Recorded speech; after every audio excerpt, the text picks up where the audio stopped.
Dobrý.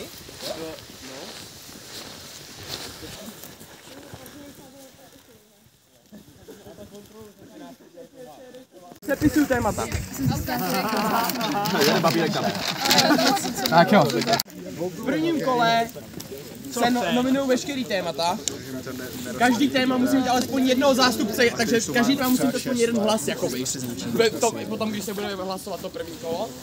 My si tady napíšeme na tabuli, budeme prezentovat, každý bude mít možnost prezentovat, ten, kdo zastupuje nějakým způsobem to téma, ho bude moct nějak okomentovat, říct k němu něco, co bych chtěl, prostě nějak ho Divní video. To jsou jako ty burjati na Volze. Burlaci teda, jsem to splet.